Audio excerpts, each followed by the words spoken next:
आगे बढ़ जाएंगे। मारपीट मामले में सुनवाई के दौरान रो पड़ी स्वाति मालीवाल, विभव को नहीं मिली बेल। दैनिक भास्कर ने इस खबर को जगह दी है, तो देखिए इस खबर को जगह दी गई है। विभव कुमार के वकील ने कहा कि स्वाति मालीवाल ने सीएम हाउस के ड्राइंग रूम को जानबूझकर चुना था क्योंकि वहां पर कोई सीसीटीवी नहीं है।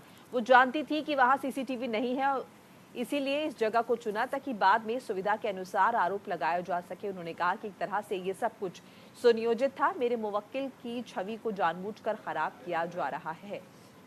देखिए इस खबर को दैनिक भास्कर ने जगह दी है। विभव को जमानत नहीं, कोर्ट में रोते हुए स्वाति मालीवाल बोली, मेरा जो सर है वो टेबल पर पटक दिया। देखिए स्वाति मालीवाल से कल पूछताछ की गई थी और दिल्ली कोर्ट में केजरीवाल के पीओ की जो तमाम दलीलें थी वो भी खारिज कर दी गई। यहाँ पर दो खबरें सामने आई हैं। देखिए एक तो स्वाति मालीवाल का केस, ऊपर से दूसरा केस आपका याद होगा आपको कि केजरीवाल ने सुप्रीम कोर्ट से 1 हफ्ते की मोहलत मांगी, ये एक अलग खबर है। लेकिन इस खबर पर वापस आते हैं तो यहाँ पर जो कहा गया स्वाति मालीवाल के द्वारा कि विभव को फोन कर सीएम हाउस बुलाया गया, महिला आयोग ने ये बात कही है। तो राष्ट्रीय महिला आयोग ने सोमवार को कहा मालीवाल के सीएम हाउस पहुंचने के बाद विभव कुमार को फोन करके बुलाया गया था। इस संबंध में दिल्ली के मुख्यमंत्री सहित सभी संबंधित व्यक्तियों के कॉल डिटेल रिकॉर्ड की जांच करना जरूरी है। स्वाति मालीवाल से मारपीट के आरोप में गिरफ्तार विभव कुमार को 30,000 कोर्ट से जमानत देने से इनकार कर दिया गया है। विभव दिल्ली के सीएम अरविंद केजरीवाल के पीए हैं। इस फैसले को हाई कोर्ट में चुनौती देंगे, लेकिन इस पूरी घटना के बाद एक बार फिर से आम आदमी पार्टी जो है उसकी नीयत जो है वो कटघरे में खड़ी हो गई। देखिए इन तमाम बातों से कहीं ना कहीं आप देख पाएंगे कि जब राहुल गांधी की जनसभा थी दिल्ली के अंदर, तब राहुल गांधी की जनसभा में न्योता नहीं दिया गया था आम आदमी पार्टी संयोजक अरविंद केजरीवाल को, चूंकि यहाँ पर स्वाति मालीवाल का केस सामने आ गया था। और कहीं ना कहीं अब कह सकते हैं दोहरी चुनौती का सामना मोनिका अब कहीं ना कहीं आम आदमी पार्टी को करना पड़ेगा, अरविंद केजरीवाल को करना पड़ेगा, क्योंकि अरविंद केजरीवाल को एक तो अपनी छवि को पाक साफ दिखाना है दिल्ली की जनता के सामने। अब स्वाति मालीवाल केस में ही हो गया कि आप महिलाओं को लेकर कितने असंवेदनशील हैं, क्योंकि आप अपनी महिला सांसद के साथ ऐसा व्यवहार कर सकते हैं तो आपका तो दूसरी महिलाओं के साथ क्या कुछ सोच होगी, क्या कुछ विचार होंगे।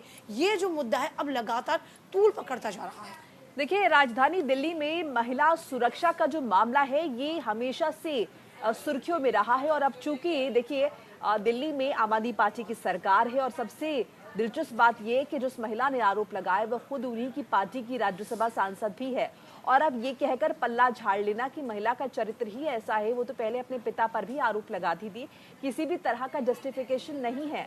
अगर आपको इतनी ही दिक्कत थी उनके चरित्र से या फिर उनके पिता पर आरोप लगाने से तो आपने अपनी पार्टी में उन्हें शामिल क्यों कराया, राज्यसभा का टिकट क्यों दिया, पद उन्हें राज्यसभा का क्यों मिला, ये तमाम सवाल हैं जिनके जवाब आम आदमी पार्टी को देने होंगे। लेकिन लगातार वो हर मंच से कन्नी काटते हुए दिखाई दे रहे हैं।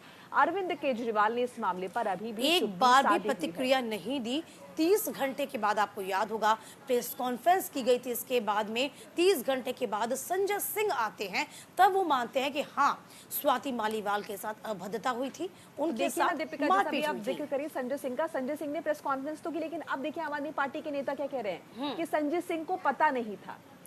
राज्यसभा पद पर एक व्यक्ति बैठा है, आपकी पार्टी में कद्दावर नेता है और वो प्रेस कॉन्फ्रेंस कर रहा है और उन्हें पता ही नहीं था कि वो क्या कह रहे हैं। मतलब जनता को आप कम से कम इतना कह सकते हैं ना समझिए कि जनता कुछ ना समझ पाए। और देखिए ये बात सच भी है कि आम आदमी पार्टी को अपने आप जो छवि है वो दुरुस्त करना बहुत जरूरी है, क्योंकि इसके